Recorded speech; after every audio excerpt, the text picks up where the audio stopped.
నమస్కారం డిఆర్టీవీ న్యూస్ కి స్వాగతం. హెడ్లైన్ చూద్దాం.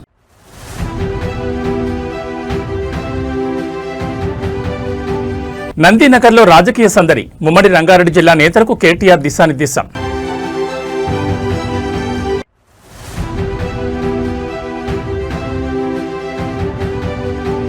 పర్యటనలు రద్దు చేసుకుని ఆసుపత్రికి. ఉస్మానియా మార్చురీ వద్ద బాధితులను ఓదార్చిన కేటీఆర్.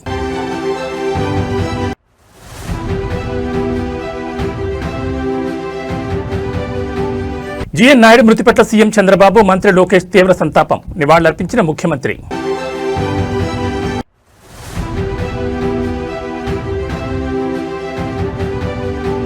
కార్మిక లోకానికి కూటమి ప్రభుత్వం భరోసా.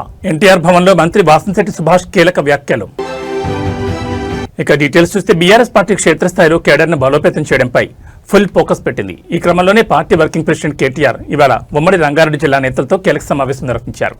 నందినగర్లోని తన నివాసంలో ఉమ్మడి రంగారెడ్డి జిల్లాకు చెందిన పార్టీ ప్రజాప్రతినిధులు, కీలక నేతలతో కేటీఆర్ భేటీ అయ్యారు. ఈ సమావేశంలో ప్రధానంగా 3 అంశాలపై చర్చ జరిగినట్టు తెలుస్తోంది. రాష్ట్ర వ్యాప్తంగా పార్టీ చేపట్టబోయే సభ్యత్వ నమోదు కార్యక్రమాన్ని జిల్లాలో గ్రాండ్ సక్సెస్ చేయడంపై దిశానిర్దేశం చేశారు. గ్రామ స్థాయి నుంచి జిల్లా స్థాయి వరకు పార్టీ కమిటీలను పటిష్టం చేయడం, క్రియాశీల కార్యకర్తలకు ప్రాధాన్యత ఇవ్వడంపై చర్చించారు. ఓటర్ల జాబితా సవరణ ప్రక్రియలో భాగంగా చేపట్టబోయే స్పెషల్ ఇంటెన్సివ్ రివిజన్ కార్యక్రమంపై నేతలకు అవగాహన కల్పించారు. ప్రతి కార్యకర్త ఓటర్ల నమోదు మరియు మార్పులపై దృష్టి సారించాలని సూచించారు. వచ్చే ఎన్నికల లక్ష్యంగా పార్టీని సమాయత్తం చేయడంలో భాగంగానే కేటీఆర్ వరుసగా జిల్లావారీ సమీక్షలు నిర్వహిస్తున్నారు. ఈ సమావేశంలో ఉమ్మడి రంగారెడ్డి జిల్లాకు చెందిన మాజీ మంత్రులు, ఎమ్మెల్యేలు, ఎమ్మెల్సీలు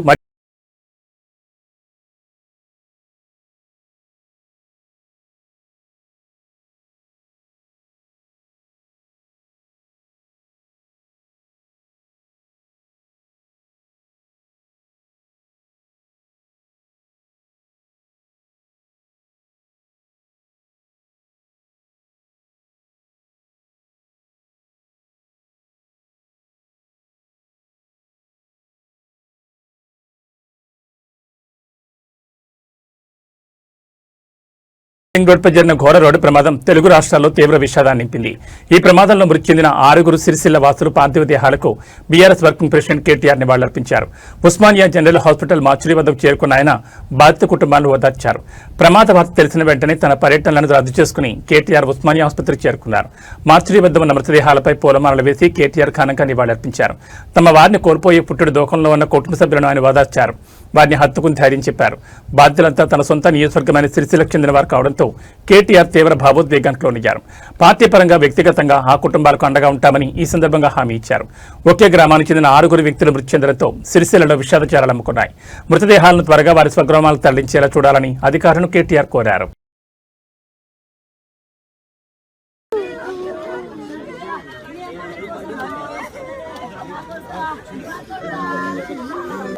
మేము ఎట్లుండాలి అయ్యో అయ్యా అని తండ్రికింట కలతల పెట్టండి అయ్యా.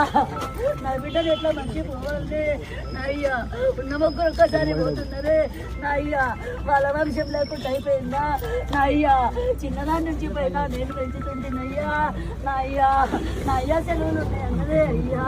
మేము దూరం పోతామన్నదయ్యా నా అయ్యా. నేను ఎట్లా బతకాలి అయ్యో నా అయ్యా. తల్లిదండ్రులు కొట్ట పోతా అయిపోతుండనే దేవుడా నా దేవుడా నా దేవుడా. నీ బిడ్డ దారి ఎట్లా దొరికితే బిడ్డో నా బిడ్డ. నీ ఆఫీస్ టైం ఏంటే బిడ్డో నా బిడ్డ. నీ ఆఫీస్ పోవా బిడ్డో నా బిడ్డ. నీ ఆఫీస్ సార్ నమస్తే సార్.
మధు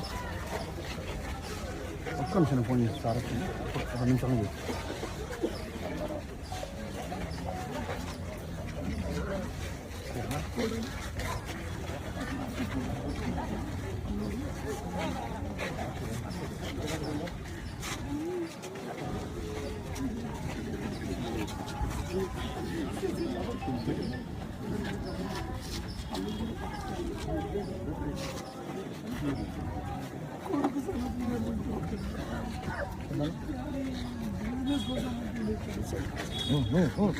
देखिए कौन ऑटो बोलता है दूसरा मोटर देते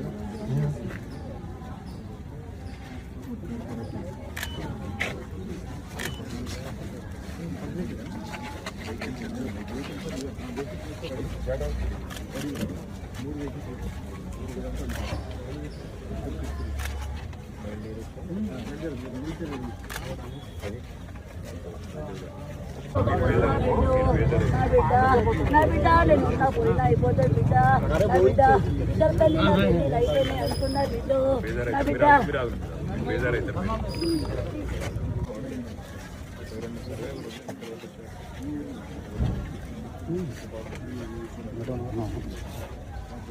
ఎవరు లేరంట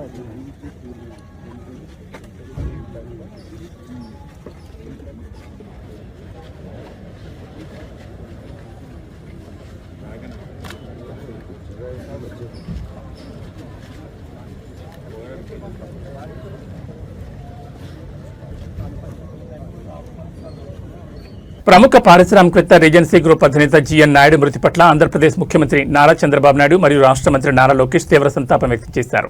హైదరాబాద్లోని ఆయన నివాసానికి చేరుకున్న ముఖ్యమంత్రి నాయుడు పార్థివ దేహానికి పూలమాలలు వేసి నివాళులర్పించారు. పరిశ్రమల రంగంలో తనదైన ముద్ర వేసిన జీఎన్ నాయుడు మరణం తీరని లోటని ముఖ్యమంత్రి సందర్భంగా పేర్కొన్నారు. నివాళులర్పించిన అనంతరం సీఎం చంద్రబాబు మరియు మంత్రి లోకేష్ జీఎన్ నాయుడు కుటుంబ సభ్యులను పరామర్శించారు. వారిని ఓదార్చి ధైర్యం చెప్పారు. నాయుడుతో ఉన్న సుదీర్ఘ అనుబంధాన్ని, పారిశ్రామిక అభివృద్ధికి ఆయన చేసిన సేవలను ముఖ్యమంత్రి గుర్తు చేసుకున్నారు. ముఖ్యమంత్రితో పాటు పలువురు రాజకీయ ప్రముఖులు మరియు పారిశ్రామికవేత్తలు కూడా నాయుడు నివాసానికి చేరుకుని ఆయనకు నివాళులర్పించారు. నాయుడు మృతితో పారిశ్రామిక రంగం ఒక గొప్ప దార్శనికుడిని కోల్పోయిందని పలువురు ప్రముఖులు ఆవేదన వ్యక్తం చేస్తున్నారు. ఇప్పటికే ఆయన అంత్యక్రియలకు సంబంధించిన ఏర్పాట్లు పూర్తయ్యాయి.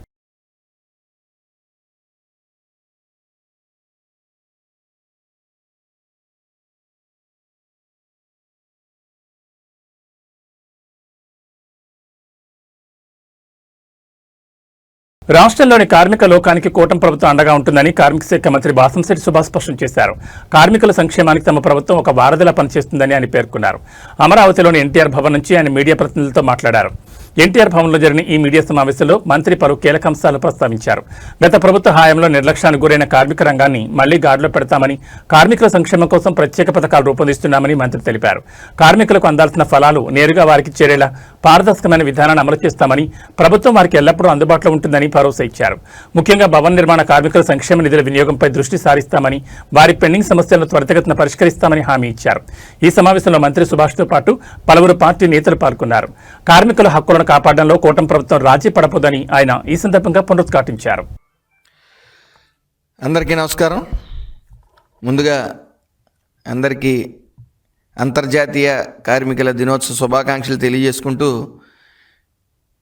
ఈరోజు సుమారు 22 నెలల వ్యవధిలో ఈ కార్మికుల భద్రత విషయంలో కానీ, ఆరోగ్య విషయంలో కానీ, ఇటు సంక్షేమ విషయంలో కానీ అనేక మార్పులు తీసుకుని వచ్చారు గౌరవ చంద్రబాబు నాయుడు గారు.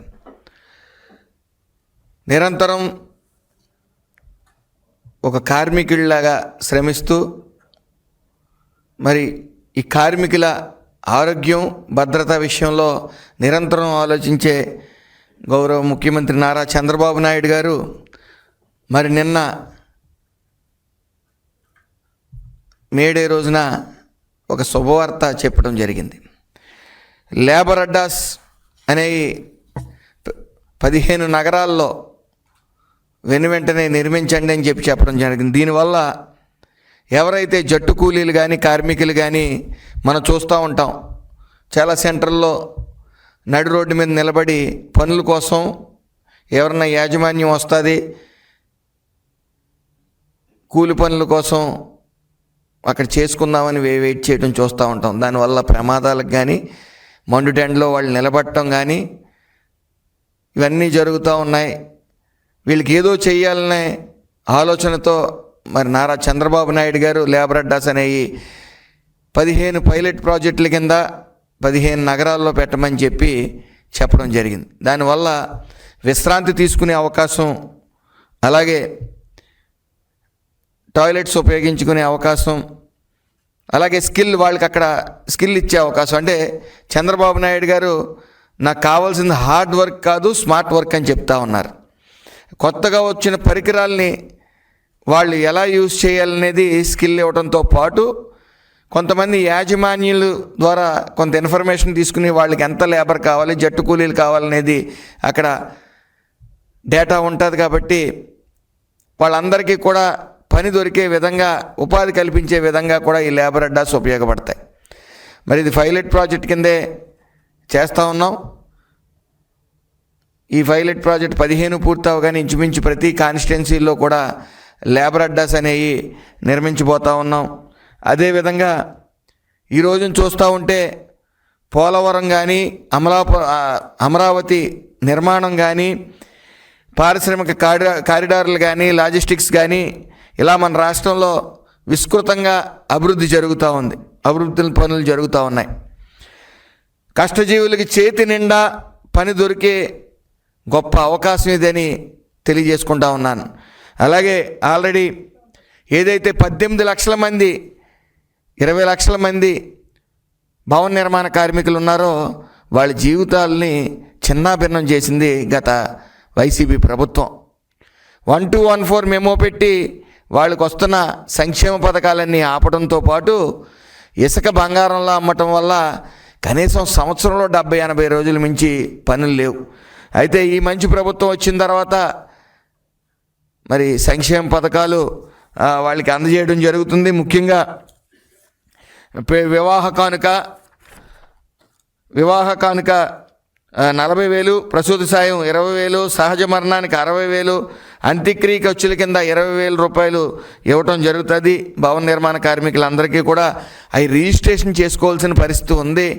అది మనమిత్ర యాప్ అనే యాప్లో మీరు 55 రూపాయలు కట్టుకుని రిజిస్టర్ అయ్యే పరిస్థితి ఉంది. కాబట్టి అలాగే మనమిత్ర యాప్లో కూడా establishment registrations, trade union registrations, statutory returns, CESS payments ఇవన్నీ కూడా చేసుకునే వెసులుబాటుని ఈ మనమిత్ర యాప్ ద్వారా మేము కల్పిస్తూ ఉన్నాం.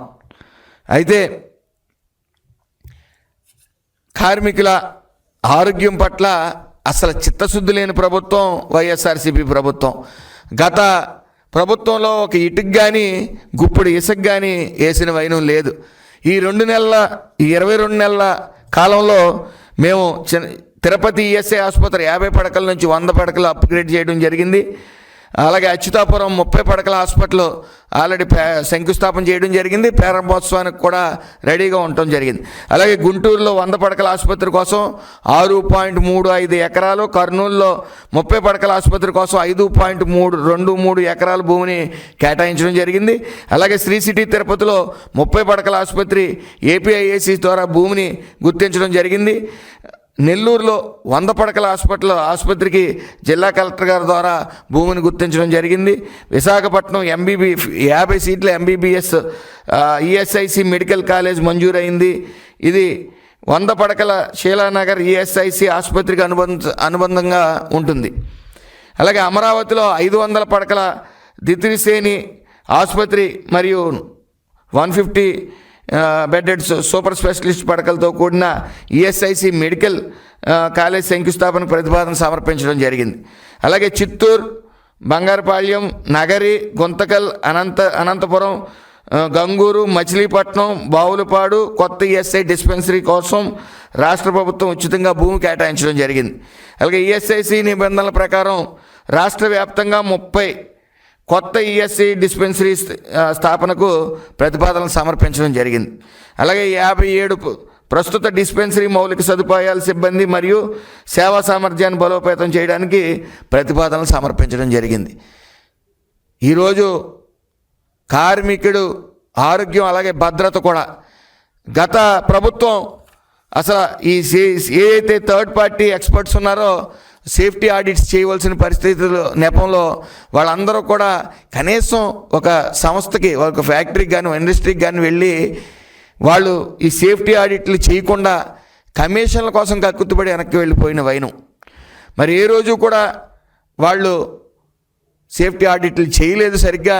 తద్వారా ఈ మంచి ప్రభుత్వం వచ్చిన తర్వాత కంటిన్యూస్గా గత ప్రభుత్వం చేసిన తప్పుదారుల వల్ల ఫస్ట్ 5-6 నెలల్లో కూడా అనేక యాక్సిడెంట్స్ అవటం, వెంటనే చంద్రబాబు నాయుడు గారు 0 యాక్సిడెంట్స్ అనే నిదానాన్ని తీసుకురండి, ఎక్కడా కూడా యాక్సిడెంట్స్ జరగకూడదు. సూర్యాపేట జిల్లా కేంద్రంలో త్రాగునీటి కష్టాలు ముదిరాయి. మిషన్ భగీరథ గొంతు తడవని పరిస్థితిపై మహిళలు ఆగ్రహం వ్యక్తం చేశారు. గత 30 రోజులుగా చుక్క నీరు రావడం లేదని ఆవేదన వ్యక్తం చేస్తూ ఖాళీ బిందెలతో రోడ్డెక్కి నిరసన చేపట్టారు. సూర్యాపేట పట్టణంలోని 15 మరియు 19 వార్డులో తాగునీటి ఎద్దడి తీవ్ర రూపం దాల్చింది. నెల రోజులుగా భగీరథ నీళ్లు సరఫరా కాకపోవడంతో ప్రజలు అల్లాడిపోతున్నారు. నీళ్లు రావడం లేదంటూ ఇవాళ పెద్ద సంఖ్యలో మహిళలు రోడ్డుపై బైఠాయించి రాస్తారోకో నిర్వహించారు. అధికారుల నిర్లక్ష్యానికి వ్యతిరేకంగా నినాదాలు చేశారు. సమస్యను అధికారుల దృష్టికి తీసుకెళ్లే ప్రయత్నం చేసినా ఫలితం లేదని మహిళలు మండిపడుతున్నారు. ఒక అధికారి వద్దకు వెళ్తే తమకు సంబంధం లేదన్నట్లుగా మరొక అధికారి దగ్గరకు పంపిస్తున్నారని, బాధ్యతారాహిత్యంగా సమాధానాలు ఇస్తున్నారని ఆవేదన వ్యక్తం చేశారు. తక్షణమే అధికారులు స్పందించి వార్డుల్లో నీటి సమస్యను పరిష్కరించాలని, లేని పక్షంలో నిరసనను మరింత ఉధృతం చేస్తామని వారు హెచ్చరించారు. నీళ్లు లేక ఇబ్బందులు పడుతున్న సామాన్యుల గోడును పాలకులు ఇప్పటికైనా వింటారా? అధికారులు ఈ నెట్టేసే ధోరణి వేడి ఎప్పుడు శాశ్వత పరిష్కారం చూపుతారో వేచి చూడాలి. నీళ్ళు రావట్లేవన్నా, నెల అవుతుంది. మా నీరు వస్తే రోడ్ ఎక్కాం, మాకు కాలువలు తీయట్లే. చెత్త ముండలు వస్తే ఎవరైనా సరుకులు ఇస్తున్నా చెత్త వేసుకుంటా అంటారు. 2 మూటలు అయితే పైన ఇట్లా కలిగిస్తే కింద వేసిపోతున్నారు అన్న ఆడోళ్ళు. మీరు జీతం తీసుకోవట్లేదంటే నాకు సరుకులు ఇస్తున్నా, నేను మీ సరుకులు ఈ మూటలు తీసుకుంటాం. కాలువ తీయన్న అంటే మీరు 100 ఇస్తున్నా కాలువ తీస్తాం. మీకు వాసన వస్తుందా, మాకు వాసన వస్తుందా? అయితే మీరు గవర్నమెంట్ జాబ్ చేస్తురుగా, మీకు జీతం వస్తుంది, మేము ఎందుకు ఇవ్వాలంటే? మేము మంచి నీళ్ళకి వచ్చినాం, మాకు నీళ్ళు లేక నెలైంది, స్నానాలు లేక 10 రోజులు అయింది. అంటే బిందెలు పట్టుకొని రోడ్డు మీద వచ్చినాం. ఏ కౌన్సిలర్ నయం చేయలేదన్నా. వచ్చి 2 గంటలు మొత్తుకొని గొంతు ఆడుతుంది. వచ్చి ఈడ ఎందుకు మొత్తుకుంటారు? నీ బజార్కి చెప్పట్లేడన్నా. వచ్చి 2 గంటలు అయింది. అమ్మా నేను పెద్దగా అయినా మరి మీకు నేను చూసుకుంటా, రోడ్ ఎందుకు ఎక్కిన నాకు చెప్పాలగా కౌన్సిలర్, చెప్పాలి. 2 రోజులు తీసుకొని ఓటు వేసిన మాట్లాడుతున్నా, ఇలా మూసుకొని ఉంటారు మీరందరూ. మరి వాడు ఏమంటారు?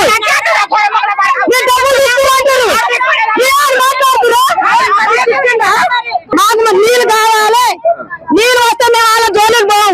2 రోజులకి ఒక్కనాడు ఇడిచి పెట్టినా మాకు నీళ్ళు కావాలి, మాకు కావాలి, తేటం కావాలి. వాళ్ళ జోలికి మేము పోమన్నా, అది మా బాధ. నీళ్ళు రాక మాకు చిన్న చిన్న పిల్లలు నాకు కాలువలు లేవంటే కాలువలు లేవంటారు. 100 రూపాయలు ఇవ్వండి కాలువలు తీస్తామంటారు. మరి మాకు నీళ్ళ కొరకు కమిషన్ కాడికి పోమంటారు. ఏ కమిషన్ కాడికి పోవాలి? మేము ఎక్కడ పోవాలి? ఆయన ఇల్లు ఎక్కడో, ఆయన ఎక్కడో, ఆయన ఎవరో మాకేం తెలుసు? ఇక ఈయనకు చేసిన ఫోన్ ఎత్తుతలేడు. మరి ఎవరిని అడగాలి? అందరూ అడగ, అక్కడ పో, ఇక్కడ పో, అడిపో, ఈడిపో అంటే ఎవరికై పోవాలి? మేము ఏం చేసారు? వచ్చారు పోలీసులు, అయ్యేటోళ్ళు అట్టిరు, బండ్లు పోనిచ్చారు వాళ్ళు. ఇప్పుడు మమ్మల్ని బండ్లు కూడా అప్పుడు చేసిరు వాళ్ళు. మరి ఎవరిని అడగాలి? మా మీదకి దాడి చేయడానికి ఇంకొస్తారు అందరూ. ఆ బండ్లు లేకపోతే ఏంటమ్మా, ఎవరమ్మా ఆపడానికి? జై కమిషన్ కాడికి పోతున్నారు. ఆయన ఏమడగాలి? చెప్పండి, ఎవరిని అడగాలి? ఏ కమిషన్ కాడికి పోయి అడగాలి? ఏ కమిషన్ కాడికి? బజార్లో మా బజార్లో 15 వాటికి 6 నెల అయింది నీళ్ళు రాక. మరి ఎవరిని అడగాలి? చెప్పండి. మీ దోతం మేము పోతాం, మమ్మల్ని తీసుకోమండి ఆడికి. కావాలి, మోరీలు సాఫ్ కావాలి. ఈ 2 ముఖ్యం మాకు. ఫోన్ ఎత్తుతలేడు, ఫోనే తీస్తలేడు ఆయన. కౌన్సిలర్ ఫోనే తీస్తలేడు. అదేనో వాడు కనీసానికి నెలకి మాకు ఇబ్బంది. అదేంటే నేను మటన్ కూడా వచ్చిన, మటన్ చూడు నా బెడ్ చూడు, నా అవతారం చూడు. కనీసాన్ని నేను కూడా లేకపోతే ఎట్లండి? ఇక నీకు అన్ని సాయం చేస్తా, అది చేస్తా, ఇది చేస్తా అని మాట్లాడిండు. ఏం చేస్తా? ఏది అధికారులు ఎవరు లేడు. అసలు వాడు కౌన్సిలర్ లేడు, వాడు కౌన్సిలర్ రాలే. ధర్నా చేస్తున్నాం, మేము ధర్నా చేస్తున్నాం. మా మున్సిపల్ కౌన్సిలర్ వస్తారో, వార్డు మెంబర్ వస్తారో, ఎవరు వస్తారో ఇక అనంతపురం జిల్లా సింగనమల నియోజకవర్గంలో రాజకీయ సెగలు రేగుతున్నాయి. ప్రజా సమస్యలు వినాల్సిన ఎమ్మెల్యే ప్రశ్నించిన గొంతు నొక్కేసే ప్రయత్నం చేయడం ఇప్పుడు చర్చనీయాంశంగా మారింది. సమస్య చెప్పుకోవడానికి వచ్చిన సొంత పార్టీ కార్యకర్తని పోలీసులు ఈడ్చుకు వెళ్లడం నియోజకవర్గంలో కలకలం రేపుతోంది. సింగనమల నియోజకవర్గంలోని కనంపల్లి గ్రామంలో ఈ ఘటన చోటు చేసుకుంది. గ్రామానికి వచ్చిన టీడీపీ ఎమ్మెల్యే బండారు శ్రావణిని కలిసేందుకు ఒక కుటుంబం ప్రయత్నించింది. తమకున్న సమస్యలు పరిష్కరించాలని కోరుతూ వారు ఎమ్మెల్యే వద్దకు వెళ్లారు. ఈ క్రమంలో ఎమ్మెల్యే బండారు శ్రావణి సదరు కుటుంబంపై తీవ్ర ఆగ్రహం వ్యక్తం చేశారు. సమస్యను పరిష్కరించాల్సింది పోయి ప్రశ్నించేందుకు నిలదీశారు. సొంత పార్టీ కార్యకర్తను కూడా చూడకుండా ఎమ్మెల్యే ఆదేశాలతో పోలీసులు రంగప్రవేశం చేశారు. సదరు కార్యకర్తను పోలీసులు అక్కడి నుంచి ఈడ్చి పారేస్తూ బలవంతంగా అరెస్ట్ చేసి తీసుకెళ్లారు. నమ్మిన పార్టీ నేత వద్దకు వస్తే సమస్యలు తీరుతాయని ఆశించిన ఆ కార్యకర్తకు చివరికి అరెస్ట్ రూపంలో చేదు అనుభవం ఎదురైంది. ప్రస్తుతం ఈ ఘటనకు సంబంధించిన దృశ్యాలు సోషల్ మీడియాలో వైరల్ అవుతున్నాయి. ఎమ్మెల్యే తీరుపై నియోజకవర్గంలో భిన్నాభిప్రాయాలు వ్యక్తమవుతున్నాయి.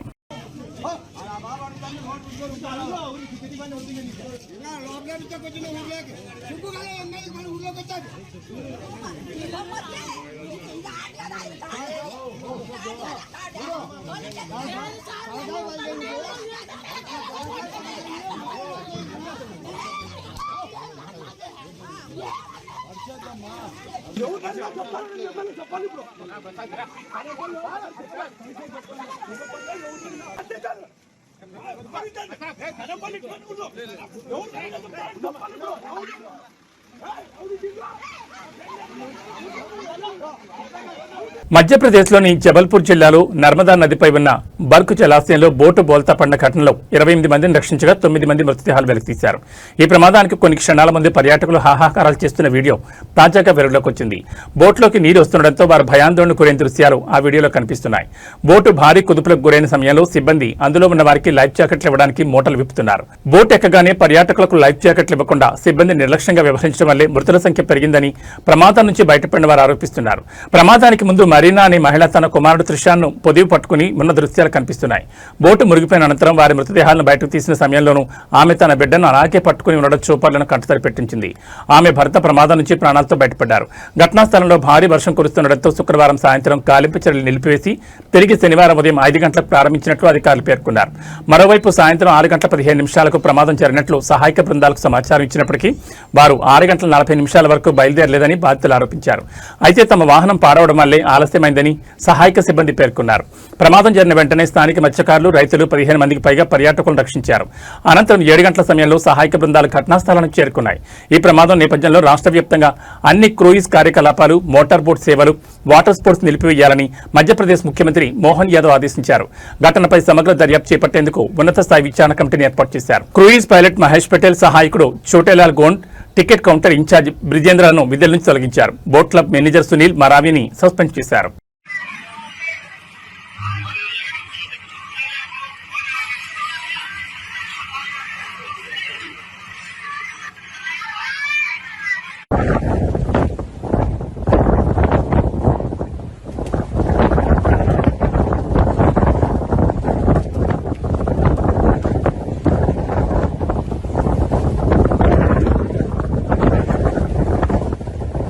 దుబ్బాకలో నిర్వహించిన ప్రజాపాలన కార్యక్రమం రణరంగంగా మారింది. రైతుల సమస్యలపై అధికారులను నిలదీస్తూ స్థానిక ఎమ్మెల్యే కొత్త ప్రభాకర్ రెడ్డి తీవ్ర ఆగ్రహం వ్యక్తం చేశారు. ఈ క్రమంలో ప్రసంగిస్తున్న సమయంలో చోటు చేసుకున్న పరిణామాలతో ఆయన మైకును నేలకేసి కొట్టడం ఇప్పుడు చర్చనీయాంశంగా మారింది. రైతుల పక్షాన్ని నిలబడి అధికారుల తీరును తప్పుబడుతూ ఎమ్మెల్యే కొత్త ప్రభాకర్ రెడ్డి ధర్నాకు దిగారు. రైతుల పక్షాన్ని నిలబడి అధికారుల తీరును తప్పుబడుతూ ప్రభాకర్ రెడ్డి ధర్నాకు దిగడంతో రైతులు పండించిన ధాన్యాన్ని వెంటనే కొనుగోలు చేయాలని, కేంద్రాల వద్ద రైతులు పడుతున్న ఇబ్బందులను తక్షణమే తొలగించాలని ఆయన డిమాండ్ చేశారు. ప్రజాపాలన సభలో ఎమ్మెల్యే మాట్లాడుతుండగా అధికారులు పదే అడ్డు తగలడం లేదా మైక్ కట్ చేయడంతో ఆయన సహనం కోల్పోయారు. అధికారుల నిర్లక్ష్య వైఖరి నిరసిస్తూ ప్రసంగిస్తున్న మైకును ఒక్కసారిగా నేలకేసి కొట్టి తన నిరసన వ్యక్తం చేశారు. దీంతో సభా ప్రాంగణంలో ఒక్కసారిగా ఉద్రిక్తత చోటు చేసుకుంది. రైతులకు న్యాయం జరిగే వరకు తమ పోరాటం ఆగదని ఎమ్మెల్యే ఈ సందర్భంగా హెచ్చరించారు. మరోవైపు ఘటనతో అధికార ప్రతిపక్ష వర్గాల మధ్య వాగ్వాదం చోటు చేసుకోవడంతో పరిస్థితి ఉద్రిక్తంగా మారింది.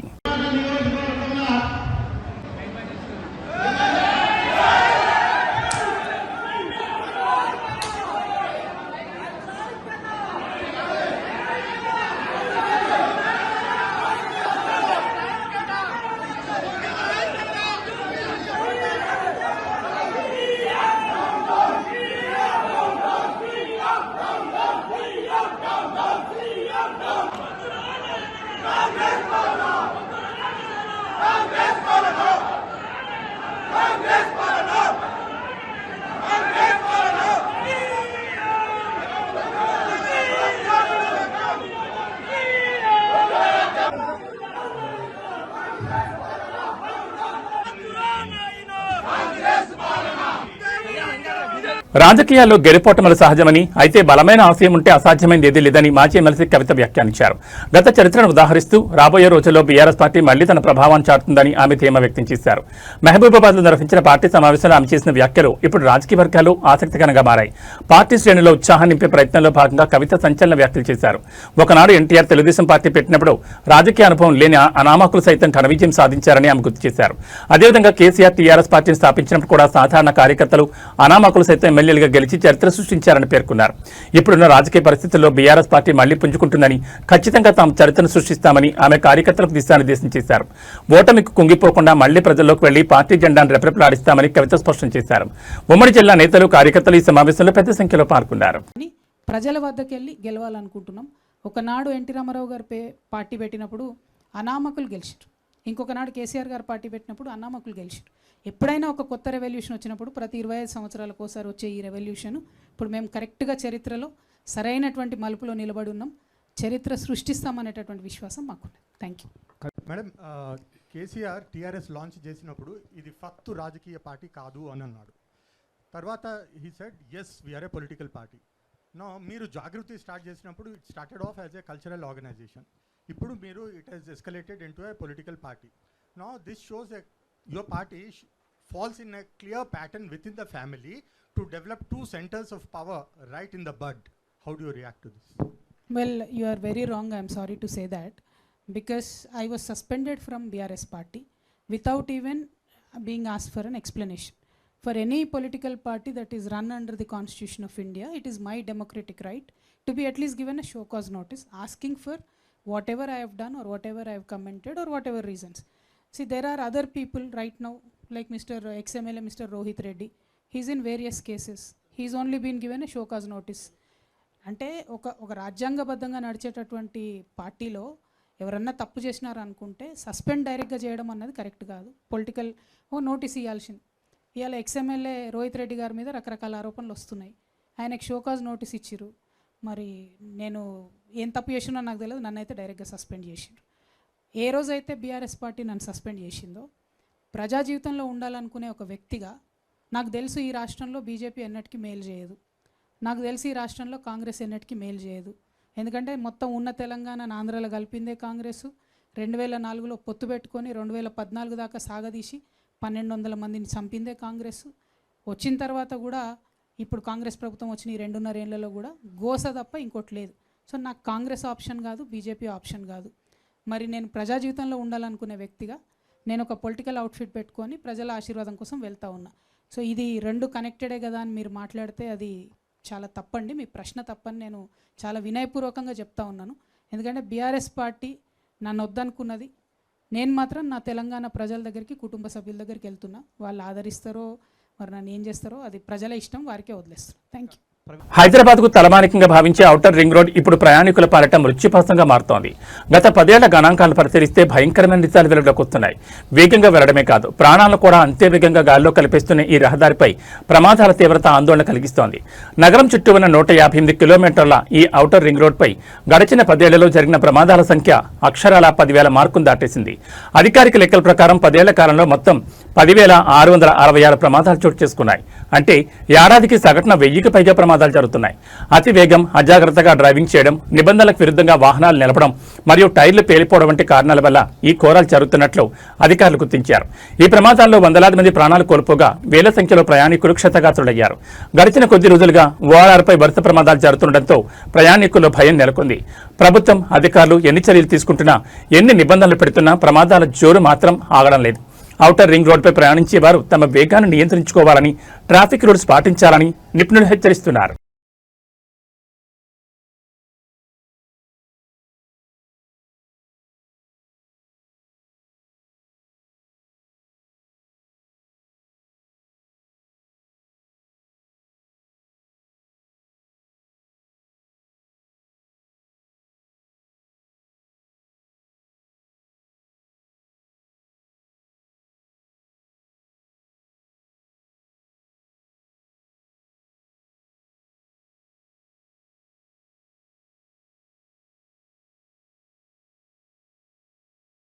ఇప్పటి వరకు ఐపీఎల్ 2026 సీజన్లో ఎంఎస్ ధోని ఒక్క మ్యాచ్ ఆడలేదు. ఇక రోహిత్ శర్మ మొదట్లో కనిపించిన గాయం వల్ల గత 4 మ్యాచ్లకు దూరమైన సంగతి తెలిసిందే. ఇవాళ చెపాక్ వేదికగా సిఎస్కే ముంబై మ్యాచ్ జరగనుంది. ఈ ఇద్దరు స్టార్ క్రికెటర్లు కలిసిన వీడియోలు వైరల్ అయ్యాయి.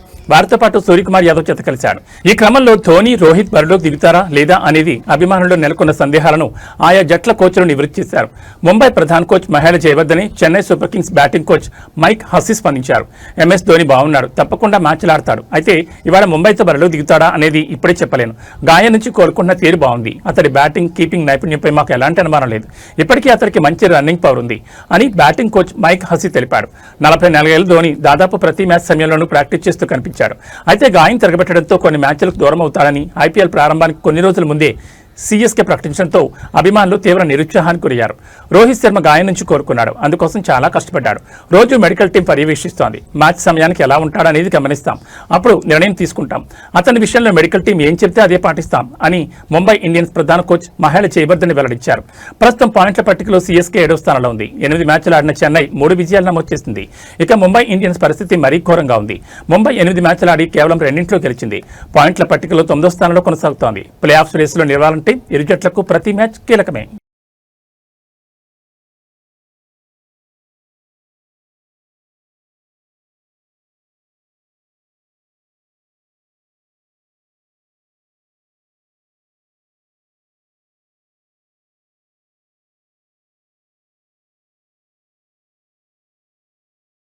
రెబల్ స్టార్ ప్రభాస్ అభిమానులు ఎంతగానో ఎదురుచూస్తున్న భారీ ప్రాజెక్ట్ స్పిరిట్, యానిమల్ వంటి బ్లాక్ బస్టర్ తర్వాత సందీప్ రెడ్డి వంగ తెరకెక్కిస్తున్న ఈ సినిమాపై అంచనాలు ఆకాశం తాకుతున్నాయి. తాజాగా ఈ సినిమాకు సంబంధించి ఒక ఇంట్రెస్టింగ్ అప్డేట్ ను స్వయంగా దర్శకుడు సందీప్ వెల్లడించారు. ఈ చిత్రానికి ప్రముఖ గీత రచయిత అనంత శ్రీరామ్ సాహిత్యం అందించబోతున్నారు. ప్రభాస్ ను ఒక పవర్ఫుల్ పోలీస్ ఆఫీసర్ గా చూపించబోతున్న స్పిరిట్ మూవీకి సంబంధించి ప్రతి చిన్న విషయం నెట్టింట వైరల్ అవుతోంది. ఇప్పటికే తన సినిమాల్లో పాటలకు, సంగీతానికి అత్యంత ప్రాధాన్యతనిచ్చే సందీప్ రెడ్డి వంగ ఈసారి అనంత శ్రీరామ్ కలం నుంచి వచ్చే లోతైన సాహిత్యాన్ని నమ్ముకున్నారు. అనంత శ్రీరామ్ ఇప్పటికే ఎన్నో సూపర్ హిట్ పాటలకు ప్రాణం పోశారు.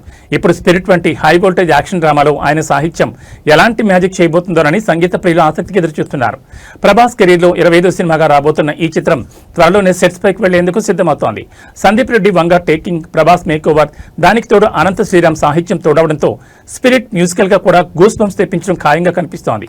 ఈ సినిమా గురించి మరిన్ని అప్డేట్స్ కోసం ఫ్యాన్స్ ఈగర్ గా వెయిట్ చేస్తున్నారు. Good evening everybody. Anant Sriram గారు మన తెలుగు ఇండస్ట్రీకి దొరికిన ఒక రేర్ పోయట్ అని నా ఫీలింగ్, ఒక రేర్ కవి. Because his understanding on various emotions is very deep.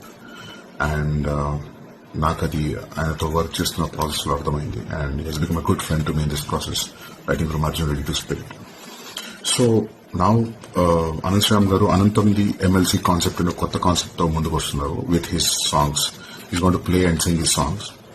So MLC ante music, literature and comedy, and I think in various parts of the United States is going to start very soon. Meeru andaru tappakunda participate cheyandi, don't miss the show. And Anand Ram garu, I wish you all the very best. Rajamouli, Mahesh Babu combination లో రానున్న వారణాసి కోసం ప్రపంచవ్యాప్తంగా ఉన్న సినీ ప్రియులు ఎదురు చూస్తున్నారు. ఈ cinema updates ఎప్పుడు పంచుకుంటారని ఆసక్తిగా ఉన్నారు. కొంచెం విరామం దొరికిన విదేశాలకు వెళ్లే మహేష్ ఇటీవల జర్మనీ వెళ్లడంతో పర్సనల్ టూర్ అని అందరూ భావించారు. కానీ వారణాసి ట్రైనింగ్ లో భాగంగా వెళ్లినట్లు మహేష్ పంచుకున్న ఫోటోలు చూస్తే అర్థమవుతోంది. ప్రస్తుతం మహేష్ బాబు జర్మనీలోని బ్లాక్ ఫారెస్ట్ లో ఉన్నారు. అక్కడ ఆయన ఫిట్నెస్, వెల్నెస్ నిపుణులు డాక్టర్ హ్యారీ కోనిక్ పర్యవేక్షణలో కఠినమైన శిక్షణ పొందుతున్నారు. దీనికి సంబంధించిన ఫోటోలను మహేష్ స్వయంగా తన సోషల్ మీడియాలో పంచుకున్నారు. ట్రెక్కింగ్ లో ట్రైనింగ్ తీసుకుంటూ వారణాసి కోసం సిద్ధమవుతున్నట్టు క్యాప్షన్ పెట్టారు. ప్రస్తుతం ఈ ఫోటోలు వైరల్ అవుతున్నాయి. గ్లోబల్ ప్రేక్షకులను ఆకర్షించే లక్ష్యంగా రాజమౌళి చిత్రాన్ని రూపొందిస్తున్నారు. వారణాసి సినిమాతో మరిన్ని కొత్త మార్కెట్లను కొలగొట్టాలనే ప్రణాళికని చిత్ర బృందం సిద్ధం చేసింది. ముఖ్యంగా దక్షిణ అమెరికాతో పాటు లాటిన్ అమెరికా దేశాల మార్కెట్లపైన గురిపెట్టినట్లు తెలుస్తోంది. వారణాసి కథ కూడా పలు దేశాలతో ముడిపడినది కావడం, కథానాయకుడు ప్రపంచాన్ని చుట్టే సాహసికుడు కావడంతో మరిన్ని కొత్త దేశాలకు, కొత్త మార్కెట్లకి ఈ సినిమాను తీసుకెళ్లాలనే ప్రణాళికలు రచించుతున్నారు. వచ్చే ఏడాది ఏప్రిల్ 7న ఈ సినిమా ప్రేక్షకుల ముందుకు రానుంది.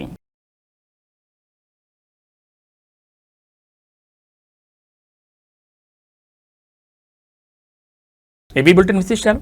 నమస్కారం.